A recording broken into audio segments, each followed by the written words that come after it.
2026 football বিশ্বকাপের নকআউটে এ যেন এক অবিশ্বাস্য স্নায়ুক্ষয়ী ও মহাকাব্যিক লড়াই। ম্যাচের 78 মিনিট পর্যন্ত 2-0 গোলে পিছিয়ে পড়েও শেষ মুহূর্তের ম্যাজিকে 3-2 ব্যবধানে ম্যাচ জিতে বিশ্বকাপের কোয়ার্টার ফাইনালে পা রাখল বিশ্ব চ্যাম্পিয়ন আর্জেন্টিনা। আটলান্টার মার্সিডিজ বেঞ্চ স্টেডিয়ামে ম্যাচের শুরু থেকেই ধুঁকছিল আর্জেন্টিনা। 14 মিনিটে মিশরকে এগিয়ে নেন ইয়াসির ইব্রাহিম। এরপর 19 মিনিটে পেনাল্টি পেলেও মেসির শট অবিশ্বাস্যভাবে ঠেকিয়ে দেন মিশরীয় গোলরক্ষক মুস্তফা শোবেইর। চলতি বিশ্বকাপে এটি ছিল মেসির টানা দ্বিতীয় পেনাল্টি মিস। দ্বিতীয়ার্ধে 67 মিনিটে মুস্তাফা জিকোর গোলে 2-0 ব্যবধানে এগিয়ে গিয়ে আর্জেন্টিনাকে বিদায়ের দুয়ারে দাঁড় করিয়ে দেয় মিশর। কিন্তু আসল নাটক তখনও বাকি ছিল।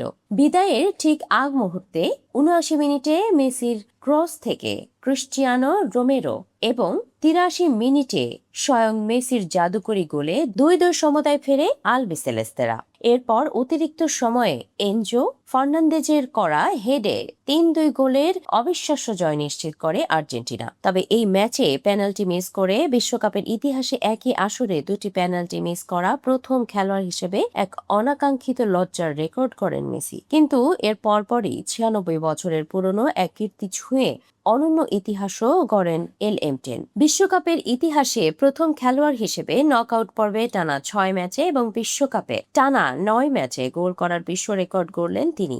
একই সাথে এক আসরে 8 গোল করে 1923 সালের গিয়ার্মো স্তাবিলের শতবর্ষী রেকর্ড স্পর্শ করলেন মেসি। আর্জেন্টিনার এই মহাকাব্যিক উদযাপনের উল্টোপিঠে মিশরের ডাক আউটে তখন তীব্র ক্ষোভ আর বারুদ। ম্যাচ শেষে সংবাদ সম্মেলনে এসে মিশরের কোচ হুসাম হাসান ফিফা এবং ফরাসি রেফারি ফ্রাঁসোয়া লেটিক্সিয়ারের বিরুদ্ধে সরাসরি পক্ষপাতিত্ব ও ম্যাচ ফিক্সিং এর বিস্ফোরক অভিযোগ এনেছেন। তার সাফ কথা, লিওনেল মেসি ও আর্জেন্টিনাকে বিশ্বকাপে টিকিয়ে রাখতেই ফারাওদের অন্যায়ভাবে ম্যাচ থেকে ছিটকে দেওয়া হয়েছে।